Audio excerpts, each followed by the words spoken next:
Good afternoon. It's an honor to be here representing the American Red Cross at the Clara Barton Lunch, which bears the name of our founder and which the Red Cross has been honored to support and sponsor again this year. We did not, as far as I know, have control over the menu, but if you have comments, criticisms, complaints, praise, feel free to direct them to anyone else.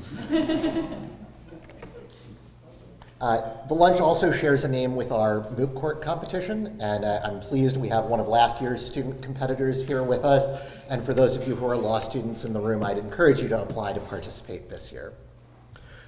Beyond the name, the spirit of Clara Barton, a nurse, a teacher, our founder, a patent clerk, echoes through this event. Her life was about the transformative power of compassion for people who are suffering. The same spirit, I think, that brought many of us to this kind of work. And in that spirit, as you know, the Red Cross is one of the largest disseminators of international humanitarian law in the world, neutrally, humanely spreading, advocating for, and educating about the values that have undergirded Ambassador Carstens' work, and many of our work in The Hague, in Arusha, in Phnom Penh, Kiev, and most commonly in this gathering, I think, in Freetown. I'm also honored to introduce Ambassador Carstens particularly because his work is personal to me, as I imagine it is to many others in the room. He's a speaker firmly within Clara Barton's legacy. From his distinguished military career to his work in humanitarian assistance, his work in counterterrorism, his advocacy for human rights in many, many different capacities through a long career, to his work freeing hostages in many of the most dangerous places on earth, Venezuela, Russia, Myanmar, Afghanistan. And he continues to fight hard for hostages who have not yet been freed. His career reflects the core international humanitarian law principle of humanity and the animating spirit for Clara Barton and so many of us to minimize human suffering, act with compassion and empathy for everyone involved in conflict, everyone in danger. So I'm particularly honored to introduce Ambassador Carstens. So my Chief of Staff, Carolee, where are you? You're the one who probably, there she is. She's the one who put that on. Long time ago, we were talking about that, and I told her of my love for Vanilla Ice because of the line in his song, "If there's a problem, yo, I'll solve it." And we definitely try to bring that ethos to my organization, SPIHA. Arthur, thank you for that very kind introduction. It's an honor to be here for the Clara Barton portion of the speech. I'm a big fan of not only the American Red Cross, my mother used to work for them a few years back, but also for the International Committee of the Red Cross. Having run an NGO in Somalia and another one in Amman, Jordan, I always appreciate the time that I spent communicating and working with the International Red Cross, and of course, I'm always very impressed, especially from seeing it from the lens of my mother, to see what the American Red Cross does in this country. So thank you very much for that. I'd also like to thank everyone just for the honor and pleasure of being before you. I feel like I'm with a group of distinguished prosecutors, we have ambassadors, practitioners, legal experts, and even some law students. So thank you for this chance to address you. I have to confess, I've had a chance to sit across from Nicolas Maduro, the Taliban, Ali Mamluk in Syria, and yet I don't think I've ever been so nervous to speak before because you guys are so smart. So I'm just going to try to keep my nose above water here and see if I say something that might be of interest here. So as mentioned, I'm the Special Presidential Envoy for Hostage Affairs.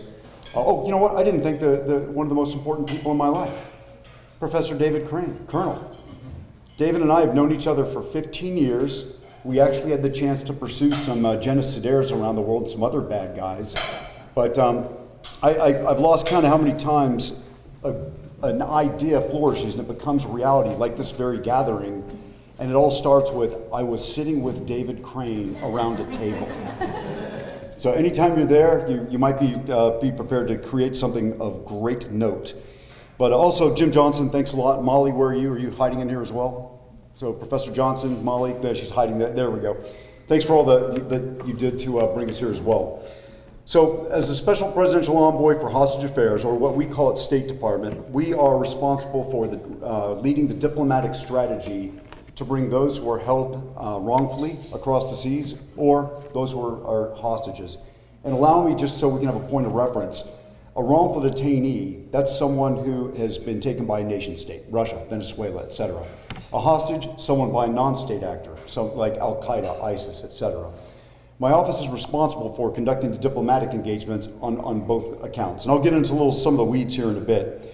But I've noticed that when I try to think what best prepared me for this job, it wasn't necessarily a military career or my time in democracy, human rights, and labor at state. It really came from being a student of history. But whether it was diplomacy or whether it was warfare, you definitely get a sense that history plays into everything that you're doing at the U.S. Department of State, especially in this part of the world. And I can say that also having an understanding of human nature. The people I tend to talk to, for the most part, have killed their way to the top. They've stolen elections. When they're criticized by a human rights organization, they really don't care. And yet these are the people I have to sit across from at a table and somehow try to get an American out of their hands.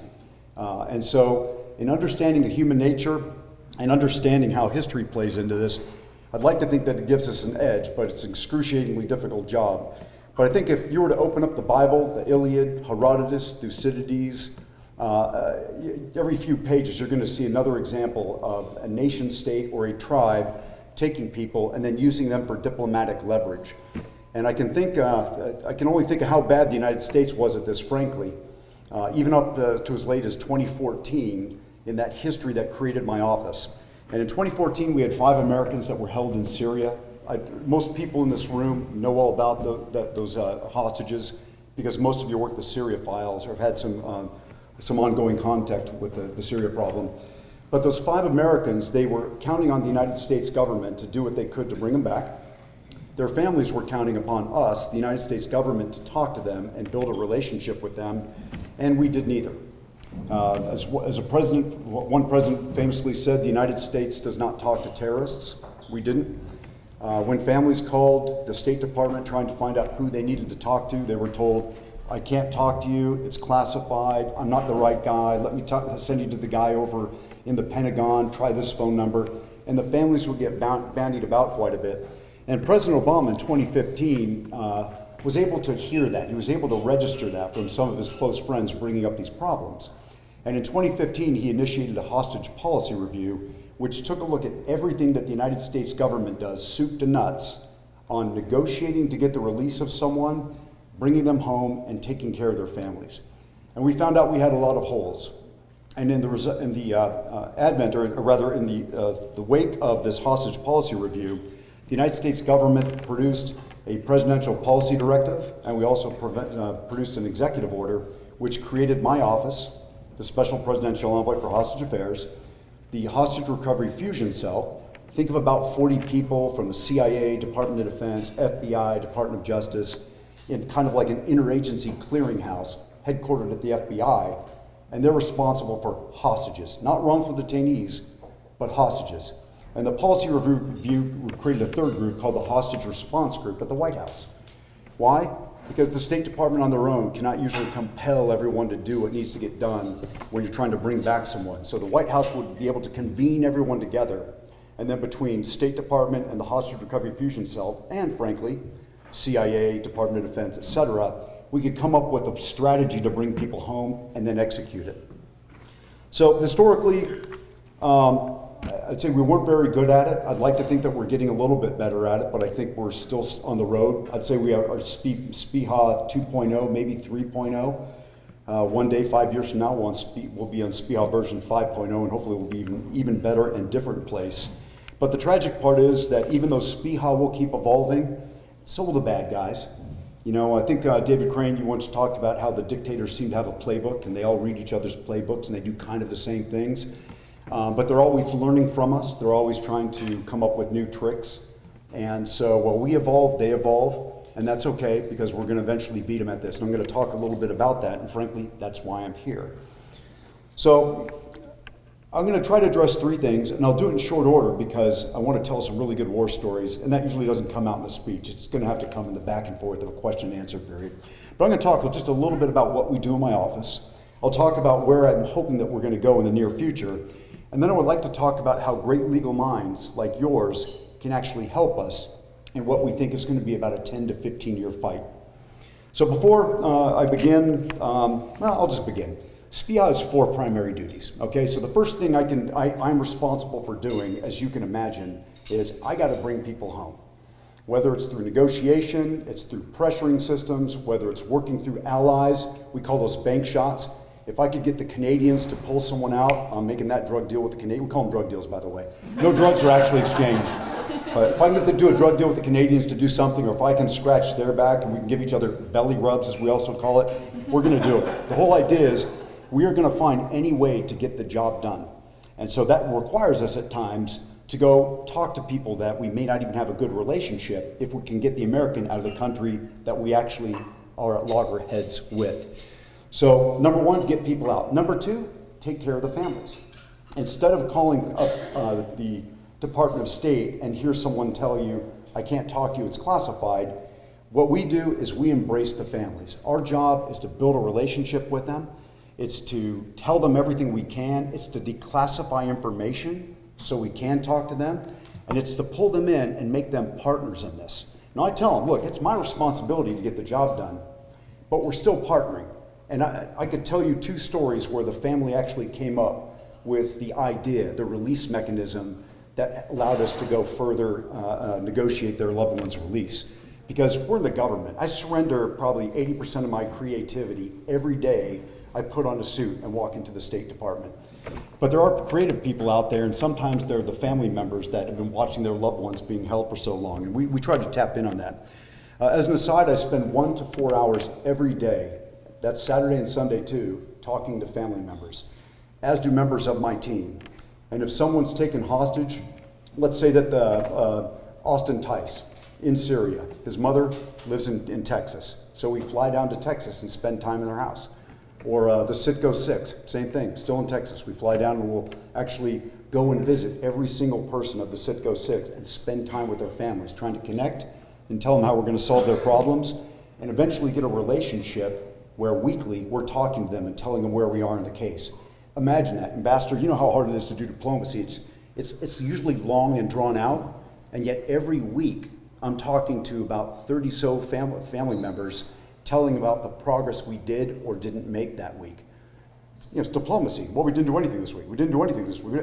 No, we have to keep moving the football down the field. That's their expectation, and we're going to do what we can to meet it. The phone calls at times are brutal because we don't shine the truth. We truly tell them what's going on in the case, and that helps out because as we go down further in our relationship with them, they trust us.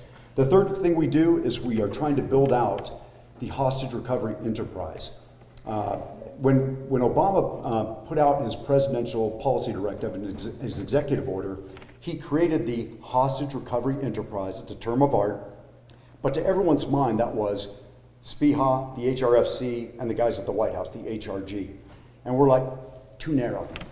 The hostage recovery enterprise must be the government, family members, NGOs, third-party intermediaries, businesses, hold on out, journalists, yes. Their job is to honestly report the news, but why don't I want them to hold me accountable? Why can't I transparently talk to a journalist who can tell people what a family's going through, or who dig in on Evan Gershkovich's case? I can't tell you how many times I talked to the Wall Street Journal, just letting them know, here's what we're doing to get your employee back. And then talking to Evan's mother to say the same thing. We're here, and we tell the same story, whether we're talking to the Dow Jones Group or to Evan's mother. So we're trying to build out the enterprise, and I would say we verbalize it differently now. Mission number 3 is actually implementing the Levinson Act. Well, what's the Levinson Act? I'll get to there in a bit. So the last thing we do is we devise deterrent strategies to try to put this problem to an end. Our goal, writ large, is to build up a multilateral coalition of countries that stand against this. It's also to build up and reestablish, I'd say reestablish, but in a way it's establishing a norm, not unlike the Chemical Weapons Convention of many years past. Well, of course you don't use chemical weapons. You still have to establish a norm, and I know you all understand that. You can't just say it's bad to violate someone's human rights.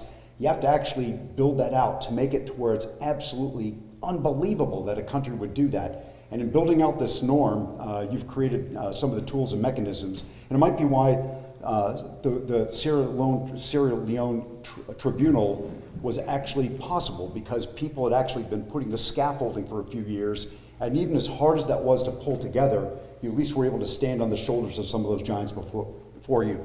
So we're trying to build out those norms. But we can't really get there in building out these norms unless we keep building out that partnership. I talked about this deterrent strategy they want to get to, and I'll even go into a little more detail on that in a second.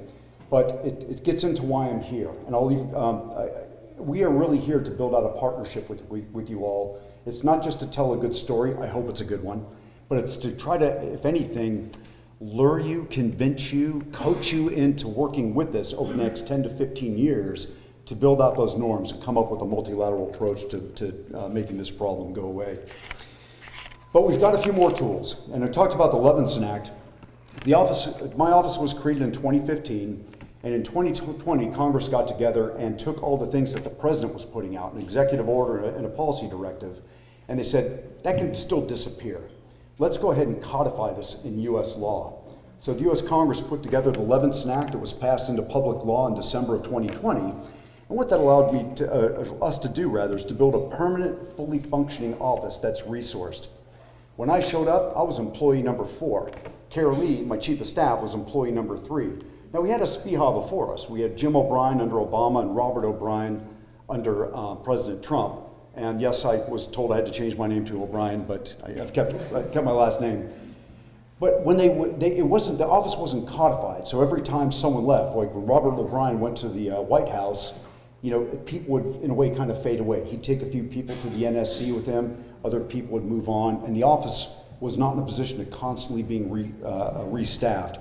And what we have right now, we've been able to build up to 25 people that do casework, take care of the families, congressional liaison, even have a press office, believe it or not. And we have a fully functioning institutionalized organization now that's able to keep progressing through the work. And when someone leaves my office, the State Department owes me a brand new body. Not like the olden days where we could have really just, by the breath of a wind, we would have just disappeared. Now we're locked into the State Department architecture thanks to the Levinson Act. If you wanted to know, I've had 1 or 2 people, the law students are wonderful. They've kind of hinted like, oh, well, how do we get to work in SPIHA one day? And I didn't tell them this, but I'll tell you all now. Kara Lee has been hiring everyone. She's set up a pretty good organization in which, frankly, it's actually 25 people that really get along together. And I was in the Army for years. I've been in like special forces units, platoons, companies, battalions. To be honest, even in special forces, if you have a 12-man team, there are 3 or 4 of the guys you really don't want to go have a beer with. You don't get along with them that well. She's done a great job of pulling together a really cohesive team, and we're looking for people that are passionate, compassionate, and frankly, we like workhorses because this is a tough job, and we tell people when we're interviewing them, if someone calls you at 10 o'clock on a Friday night, a family member, and they say, I know it's late, I know you're probably not at the office, but something happened. I read something in the newspaper and it really bothered me and I just have to talk about it. We expect you to cry with them. And this has got to be very personal. We need people that are not going to go, well, the State Department says I'm allowed to leave at 5:15. I don't have to talk to human beings. No, if you work at SPIHA, we want you to be able to put the time in, make it personal, embrace these families, build a partnership, and that requires you to be vulnerable. And I'm telling you, a lot of people in the federal government don't go in that direction, but a lot of people do. I'm talking to an audience that gets that because if you're sitting in this room, you guys are true believers. You are. And that's the kind of people that we try to bring on SPIHA because we don't want people that are going to pack up at 5:15 and not take that phone call. All right, so I'm all over the place right now. I wouldn't mind telling you where we hope to go in the future. So if Secretary Blinken, whenever you talk to him about this topic or when he talks to a family member, he opens up his suit and he pulls out a 3x5 card with the names of every person that he has brought back and the names of all the people that he has not yet brought back. When he brings someone back, we highlight it in red and cross a line through it. And then the rest of the names are just like right there boldly. He keeps it every day and looks at it every day. When he talks to the family members on the video screen or in person, he brings out a photo of their loved one and says, I keep these photos on my desk to remind me what we're trying to do here. He believes in this solely, and he gives our office great support. But I'll never forget, we walked out of a particularly brutal meeting at the principals level. Principals, I see the ambassador nodding here, Secretary of State, SecDef, head of CIA, et cetera. And it was a pretty tough one in a tough country. And when we got out, he put his hand on my shoulder and said, we have got to stop this. We're talking about trading people, we're talking about doing this, we're talking about trying to do this. We've got to make this problem go away. We need to work on building this multilateral organization that can put this on the dustbin of history. And he's deadly serious about it. And to that, I guess speaking to where his head was, it was also the same place that the Canadians' head was at. I don't know, I never did well in grammar in high school. But the idea is that the Canadians, just a few weeks after that, produced the Declaration Against Arbitrary Detention in State-to-State Relations. And Canada was able, over time, to get over 70 countries, I think there are 74 now, to sign on to that. And it's basically countries, really taking some of the other laws and agreements that have been put out that kind of cover this, cobble them together and make a statement that the international community will not stand for this anymore. And that's absolutely where we need to go. That's the norms establishment. But we also need to start getting some of those countries who are more willing to take action to pull away and start meeting about trying to build up the multilateral deterrence mechanisms that have to take place in order to truly put this on the dustbin of history. I think if you were to ask what we're doing, I would say in the short term, we're going to be meeting with the Canadians at UNGA, the UN General Assembly. The Canadians are hosting an event that talks about this. It's going to celebrate the declaration with 74 countries. The foreign ministers of each country will show up at this. So Foreign Minister Jolie will be there, Secretary Blinken will be there. And we're going to talk about, not only in a way celebrate, but talk about how we progress. But separately, we're trying to build together this multilateral coalition. And if you were to ask, what's the purpose of this coalition? It's to raise the cost. If Russia takes a Kenyan, for example, or Iran takes someone from Botswana, wouldn't it be nice to have the United States of America and about 10, 12, 16, 31 countries eventually come together and tell the Russians, not my citizen, but all these countries are going to get together and we are now going to put pressure on you. What kind of pressure? We're figuring that out still. There are tools that we use in diplomacy. I see Colonel Newton over there. We knew each other back in our youth, back when we were at Fort Bragg in Special Forces. But the sanctioning tool, which you're now teaching a class on at Vanderbilt, powerful tool. We whip that thing out all the time. At times it doesn't seem to be effective anymore. You take a look at Iran, for example, target saturated. You have to really think about what you're going to do with Iran because they have so many sanctions right now. And so we have to try to look at other tools, not only in diplomacy, but across what we call the dime field, the elements of national power, diplomacy, information, military, economic, financial, legal, etc. What are things that the Department of Justice are doing? What are things that Treasury could be doing? What are things that the Department of Defense could be doing that would actually establish this deterrence effort? And as we explore and create these tools, we may realize that there are one or two that we don't have, and we have to go to Congress and ask them for the authorities and the funding and the resources. And we also have to work with our friends around the world, be it Japan, it could be Denmark, it could be Belgium, all these countries to work together, not only tie up the response mechanism, but encourage them to build out tools too. It might not be effective if the United States says, we're going to take these 3 actions, and another country says, we're dying to do that, but we really don't have anything to bring to bear. In a way, that's okay. You bring what you can to the table. But we want to encourage other countries to start looking at their toolkit to develop these tools that can hopefully, as I said, put this practice to rest. What we've done on our side is we have created a few tools. The president put out President Obama put out the first executive order. President Biden put out another executive order just last summer, and it codified some of the things that we're doing. But it also allowed us to have a sanctioning tool and allowed us to have what we call an indicator to travel.state.gov, warning people not to go to places like China, Iran, and Russia. It's called the D indicator. So if you go to travel.state.gov and type up, we'll say Iran, it'll be D indicator. If you go there, you might be a target for a wrongful detention. But the sanctioning tool, that's been interesting too. We've finally been able to use it.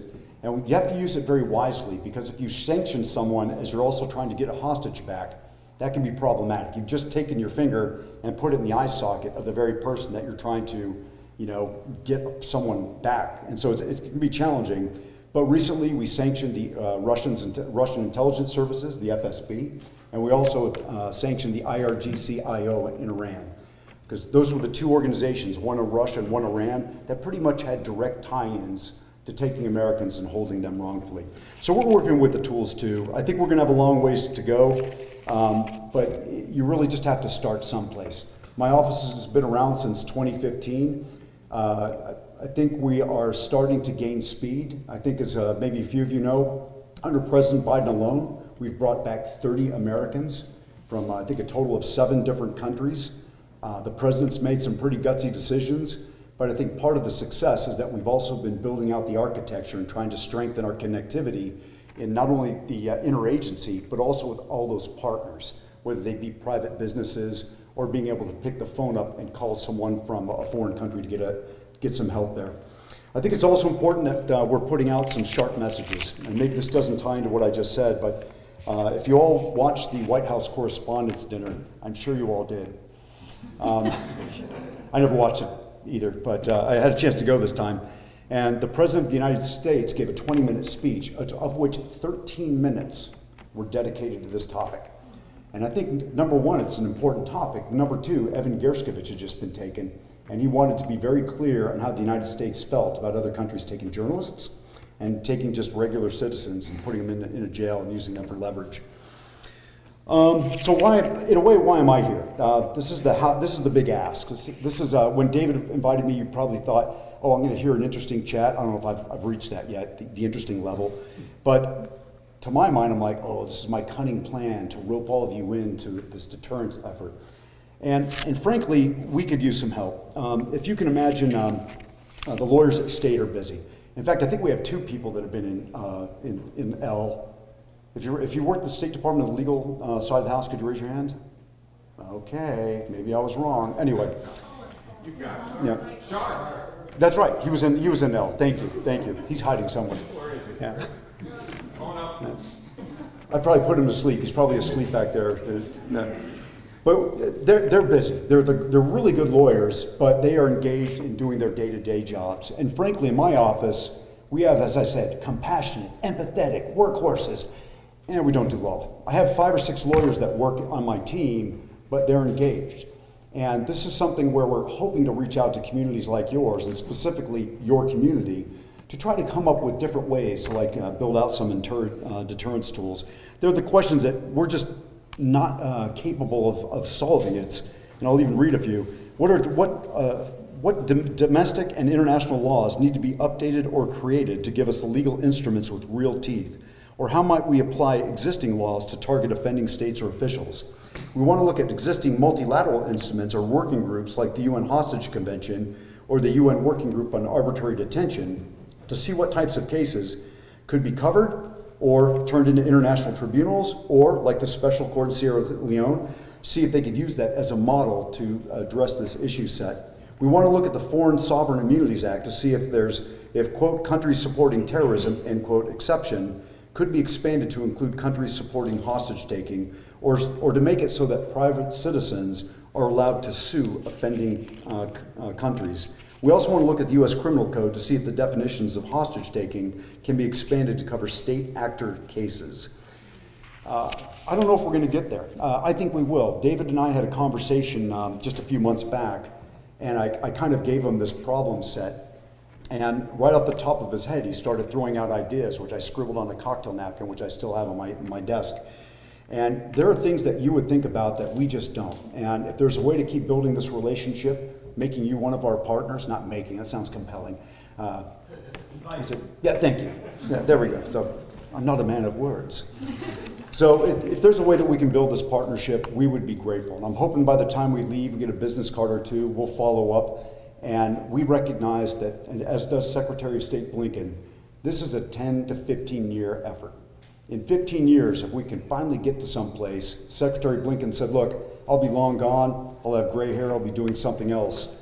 But if we don't start, then we're not doing our duty. So I think in closing, I have a beautifully written thing right here. I'm just gonna blow it off and say, This is a hard problem set, and frankly, we need all the help that we can get. And I think even as I'm talking, I could see a few wheels spinning in folks' heads. So please pull us aside, stay in touch with us, and if we can, we're not going to take too much of your time, but we could use some ideas. And I wouldn't be here if I didn't think we would achieve some success on that. Thank you for your time. I think we're going to do some Q&A, if I'm not mistaken, and if so, I'll try to weave in a good war story or two about Brittany Griner or Paul Rusesabagina or what have you. So, yes, ma'am. First of all, thank you so much for what was a riveting introduction to something that I was only vaguely aware of. Could you just clarify, how do you know is the hostage taking only, because you said it was non-state actors take hostages, governments take detainees, but then subsequently it sounded like you were treating the Wall Street journalist as a hostage. So is it the intent of the taker that you're looking at? Can you just talk a little bit about how You bet. You know, I feel bad about that. Carolee and I joke. She's very details oriented. I'm not. She's like a sniper shot. I'm more like an artillery round. I'm all over the place. If I was much more attuned to the verbiage, anytime I use a nation state, I'm supposed to say the words wrongful detention. Having said that, there's a reporter for the Washington Post, Jason Rezaian, who was held in Iran for a few years. And Jason put out an op-ed just about, I think, 3 weeks ago saying, look, let's just call it what it is. It's hostage taking. And there's a little fight that's going, not a little fight, a fight that's going on, I think, in the people that worry about these things. And it's rightfully so. If it's a hostage, you can start going after the money. So if you are wrongfully detained in Iran, if that one day could become a hostage case, there's a way for people to sue the Iranian government and go after some of their funds that might be frozen someplace. If they're wrongful detention, you may not have those avenues. So Jason Rezaian and some of the other families would argue that whether it's a nation state or not, if you're taking an American citizen, it's a hostage taking. For the United States government and working through Congress and working through the Department of Justice, we've come up with the term wrongful detention. That's what Russia does. So it's not really what the intent is, it's the person who took the person. It's like, how do you define them? An example is the Taliban. That's kind of been challenging from a legal aspect because Taliban, terrorist group, are they hostages, but they're trying to create a company or country, but they're not recognized by the United States government. So are they hostages, wrongful detainees? Are they somewhere in the middle? Well, right now there's someone in the middle, but in a way we said, look, doesn't matter. Spiha, take the case and try to get these people back, and we'll figure out what we call them later. If you go meet with the Europeans, we had a really good meeting in Greece with a few of the countries that are wrestling with this. They take very seriously the verbiage. I'll say, when I say wrongful detention, their shields go up, and they want to talk about arbitrarily detained people. And boy, if you want to see something that's pretty interesting, put two human rights lawyers at a table to talk about, is it wrongfully detained or is it, arbitrarily detained? There are a few other terms, and the lawyers will go at it with like knives for like hours on the same topic. And honestly, I'm the practitioner. I'm like, whatever, my job is to get them back. Taliban, can we talk about how we're going to make this happen? And yet, the words do have importance, not only in giving us the tools that we can use, the monies that we can bring to bear, the authorities that we can use, but also in trying to give some sort of way that the families can try to get accountability and justice. So I hope I was clear on that, sir. Thank you. Okay. Yes, sir. Hi. So you talked about opportunities for our students to maybe join and work with your program and how the various lawyers and practitioners here can get involved. I was wondering if there's any way that we as students, most of us here have worked through like the Global Accountability Project on various international law topics, if there's anything we can do while we're still in school to assist in some way. I would actually say yes. Carolee has become a master. She's getting her business card out right there. So if you have an interest in doing such, Carolee will give her card out and we'll talk about little mechanisms. State's very interesting in that, that's not interesting, it's like the federal government. You want to come work at state, you're the right person, square peg going in a square hole, and at the same time they force you to fight through the arcane website system that allows you to either apply for a job or get a fellowship. But Carolee's figured a lot of this stuff out. And so if you're interested in pursuing this line of work, or you want to go work at DRL, Democracy, Human Rights, and Labor, or in the organization that you ran, there are like 4 or 5 places at the State Department that are tailor-made for a young law student who has a hunger to work in the human rights arena or work for accountability and justice. And Carolee can probably give you some information on that. Do you want to say something, Carolee? I'm just going to say, if you Google Diplomacy Lab, that's a State Department program where we participated every semester with various universities where you can develop a project in your class or in your curriculum and work with us on a problem set. And you can work with your classmates to solve the problem and present it to Roger and our team. And we've got some great ideas for students at the Diplomacy Lab from universities all over the country. Yeah, thank you for that. Thank you. Sir. Ambassador, thanks so much for coming. It's stupendous to have you here. I have a question about how you may differentiate in your work between the type of American who races across the border into North Korea voluntarily, and those who obviously don't, who either are wrongfully detained or are hostages.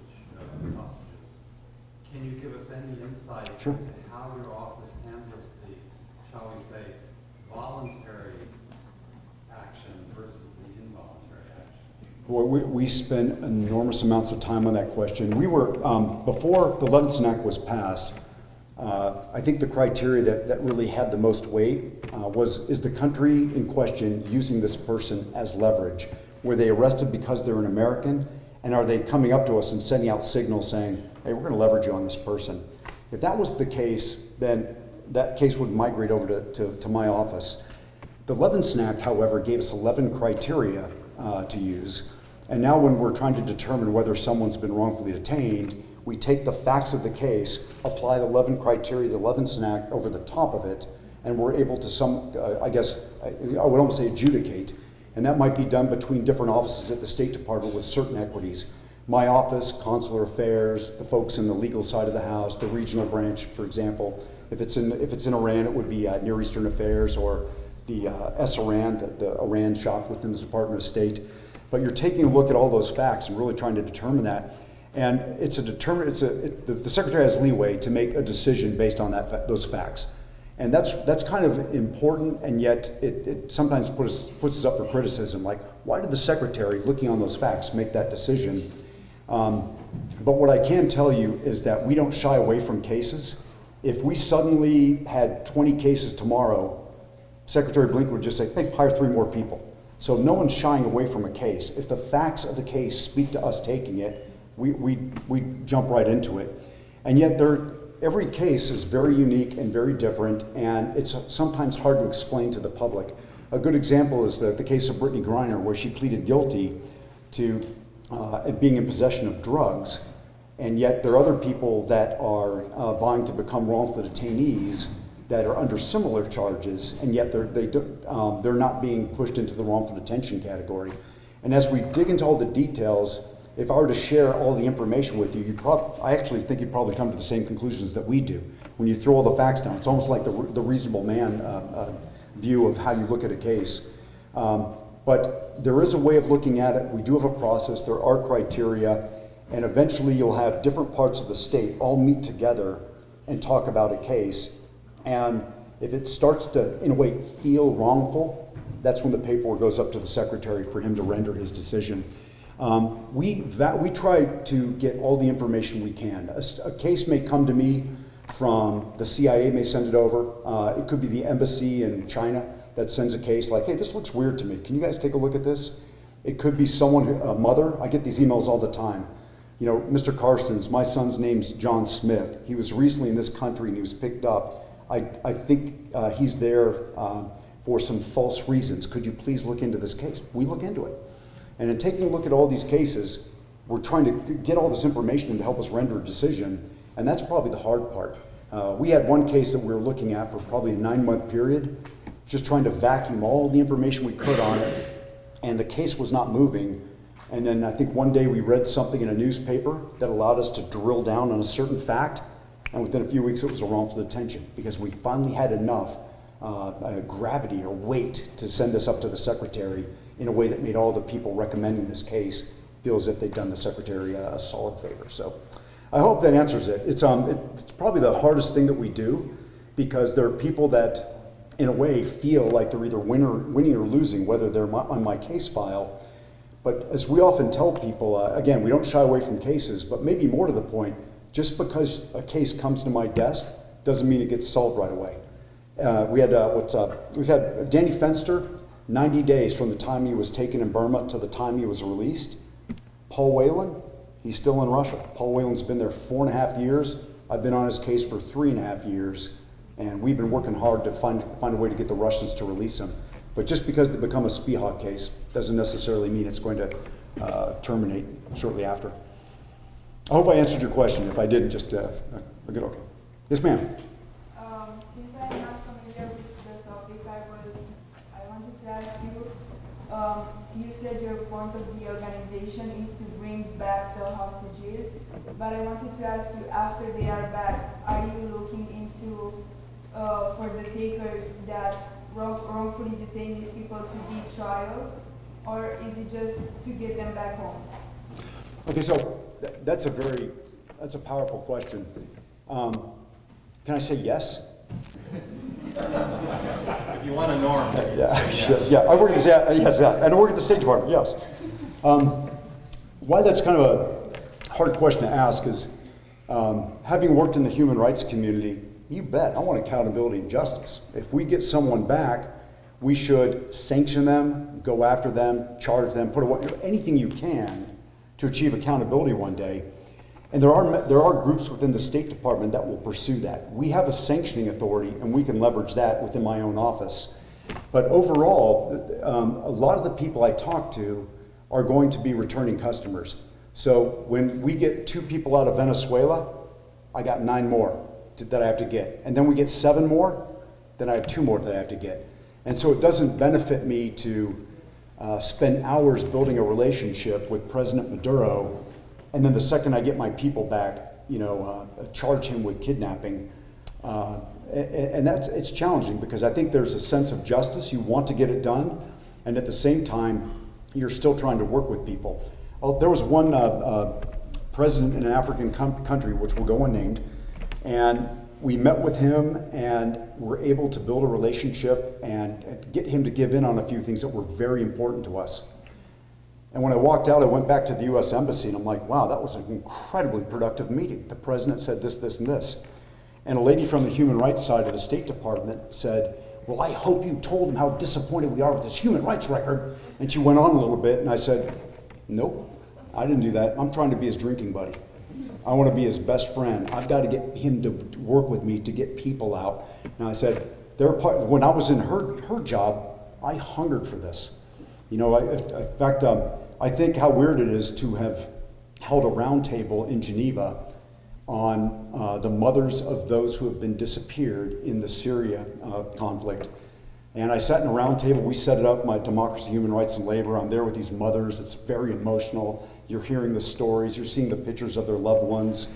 You know that 215,000 people have gone into the prisons in Syria and have vanished. They've disappeared. Most likely they're deceased. And then, I guess a year and a half later, I'm sitting across from Ali Mamluk in Damascus. And I'm like, hey, how are you? How do we get Austin Tice back? So it's kind of this give and take. And it's a balance, and I'm not sure we always get it right.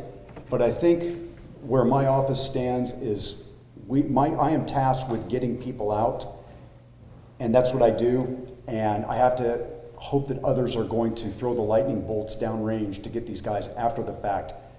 That's not within my remit. I secretly hope that happens. And yet, we get people out of Russia, and I still got 2 more that I have to go get. So it's going to be challenging to maintain those relationships and at the same time making sure that there's justice and accountability. You know why I talked so long? Because that was a hard question. You were first. Good. Yes, sir. Maybe, how about one more war story? Okay. And then we might have to bring it to a close. All right. So you want to ask a question or you want a war story? Both. I can weave a war story into a question, maybe. There you go. I bet you can do that. Yeah. You mentioned our Canadian friends, and of course they've suffered a number of injuries in this area. Indeed. The Michaels in China, Yeah. for example. And the American Society of International Law was recently asked to, perhaps suggest some names for some of the experts that are being brought Yes, together yes. in Canada. You proposed some interesting legal research and analysis questions. So my question is there some room for kind of multilateral coordination on the legal research and analysis? I sure hope so. I think, yeah.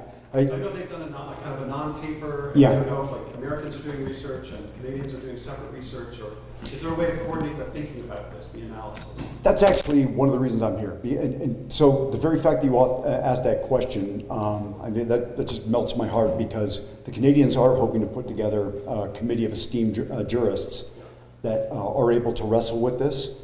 And we've talked about names. I think they have the lead on that. So if anything, we're just suggesting. I would love to suggest even more names, but I think that's where we want to go. You know, we're just at the beginning of this. I mean, the United States has a SPIHA office. The British have looked into that. Their House of Foreign Affairs Committee produced a paper, but they don't have one. The Germans don't have one. The Australians have a guy who's a former ambassador and former SAS officer who is kind of their de facto SPIHA, but he does so without a budget or authorities. So all these countries are wrestling with, how do we do this? And by the way, I've had pretty much 30 to 40 cases ever since I've had this job. We get 30 people back, 30 more people come into my caseload. The Germans, not too many. The French, 6 here, 3 there. The Canadians, X number in China, X number there. So countries are trying to determine what level of effort they want to put into this. We would say, if you're able to put one SPIHA, a deputy and an admin, you're good to go. And in terms of trying to solve the bigger problem, I think that's where that's going to go. As these countries wrestle with this, I think jurists are going to get together and I think come up with a creative way to establish norms. But it's not going to shock me if 15 years from now, instead of an American SPIHA doing all this, there's now an international body. Can you imagine 5 staff officers, lawyers, the best and brightest minds, going through cases to determine whether they're wrongfully or arbitrarily detained, putting them up between 12 former prosecutors or former Supreme Court's type people, and those 12 decide whether someone's arbitrarily detained or not, and if they are, then we can get the international system to start hitting milestones and objectives and using tools. And we're not there yet. That's where I think we're going. I think it's 15 years away, but if there's a way to do what you've just suggested, especially by bringing people from your community together on this Canadian-led effort, I think that's a strong step in the right direction. And so as we go through the next 24 hours or so, please, if you want to throw a name or two, or you want to say, hey, I'm that guy or girl, that's what we want to get out of this, so thank you. I didn't give you a war story. I'm around, I tell stories, so I think we're going out there for drinks tonight, as the news explained. I'll tell you about Victor Boot, or someone else. But thank you, everyone.